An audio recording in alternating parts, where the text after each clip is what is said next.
আসসালামু আলাইকুম দর্শক, দৈনিক সংগ্রাম পত্রিকায় প্রকাশিত রোজ শুক্রবার 28শে ফেব্রুয়ারি 2025 সাল একটি খবর আমার দৃষ্টিগোচর হয়। সেটি হলো ঢাকায় জাতীয় সংসদ ভবন সংলগ্ন মাঠে বিএনপির বর্ধিত সভায় ভার্চুয়ালি বেগম খালেদা জিয়া বক্তব্য প্রদান করেন। তিনি সেখানে নেতাকর্মীদের উদ্দেশ্যে বলেছেন, এমন কোনো কাজ করবেন না যাতে সংগ্রাম আত্মত্যাগ বিফলে যায়। তিনি জনগণকে সম্পৃক্ত করে ঐক্যবদ্ধ বিএনপি গড়ে তোলার আহ্বান জানিয়েছেন। তিনি আরও বলেছেন, আমাদের সবসময় শহীদ প্রেসিডেন্ট জিয়াউর রহমানের সেই উক্তিটি মনে রাখা দরকার, ব্যক্তির চেয়ে দল বড়, দলের চেয়ে দেশ বড়। তিনি একথাটি কেন বলেছেন, এটার অনেক গুরুত্ব বহন করে।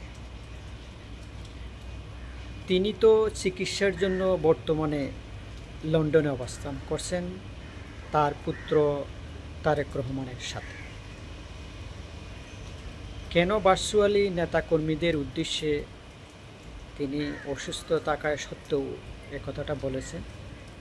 দর্শক, এই কথাটি আমি কিছু ব্যাখ্যা ও বিশ্লেষণ করব, দয়া করে আপনারা সেটা শুনবেন। বর্তমানে বিএনপি জুলাই আগস্ট বিপ্লবের পর হতে বিএনপি নেতাকর্মীরা বিভিন্ন অপরাধমূলক কাজে জড়িত, যেমন চাঁদাবাজি, দখলদার, প্রভাব বিস্তার, প্রশাসনে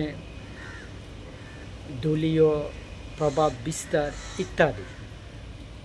এ সমস্ত কর্মকাণ্ড দেশের জনগণ নেতিবাচক হিসেবে দেখছে।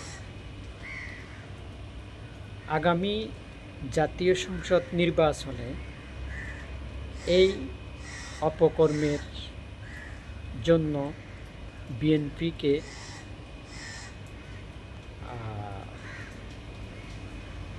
জনগণের কাছে জবাবদিহি করতে হবে। জনগণ এমনই বলতে শুরু করছে যে ক্ষমতায় যাওয়ার আগে বিএনপি যা করছে, যদি ক্ষমতায় যায় তাহলে তার দ্বিগুণ করবে। বিএনপি এই অপকর্ম বিভিন্ন জাতীয় দৈনিক পত্রিকাগুলোতে হেডলাইন আকারে প্রকাশিত হয়, যার কারণে দলের হাইকমান্ড নেতাকর্মীদের উদ্দেশ্যে অনেক অনুরোধ করেছেন যাতে ওই সমস্ত অপরাধমূলক কর্মকাণ্ড যাতে না করে। এটা বলার পরেও তারা দলীয় নেতাকর্মীদেরকে নিয়ন্ত্রণ করতে পারছিল না, যার কারণে তারেক রহমান অনেক নেতাকর্মীদেরকে দলীয় শৃঙ্খলাভঙ্গের কারণে, অপরাধমূলক কাজে জড়িত থাকার কারণে তাদেরকে শাস্তিমূলক ব্যবস্থা করছে। শাস্তিমূলক ব্যবস্থা করার পরেও নিয়ন্ত্রণ করতে পারছে না, যার কারণে তারেক রহমান এবং দলের চেয়ারপারসন বেগম খালেদা জিয়াকে সামনে নিয়ে আসা হয়েছে। যেহেতু তিনি দলের চেয়ারপারসন, তার কথা নেতাকর্মীরা অবশ্যই শুনবে। এই জন্য তিনি অসুস্থ থাকা সত্ত্বেও তাকে তারেক রহমান সামনে নিয়ে আসছেন ভার্চুয়ালি মিটিংয়ের মাধ্যমে, যাতে নেতাকর্মীরা ঐক্যবদ্ধ হয়ে বিএনপিকে সামনে নিয়ে যেতে পারে। জনগণের কাছে যে বার্তা পৌঁছে গেছে সেটা যাতে বিএনপির বিপক্ষে না যায়, সেই জন্য তারা চেষ্টা করছে বিএনপিকে আবার আগের মতো জনপ্রিয়তার শীর্ষে নিয়ে আসার জন্য। কিন্তু বিএনপি তারপরেও নেতাকর্মীদেরকে নিয়ন্ত্রণ করতে পারছে না, কারণ 17 বছর বিএনপি ক্ষমতার বাইরে, যার কারণে নেতাকর্মীরা কিছুই পায়নি। তারা তাদের যা ছিল তা সব হারিয়েছে।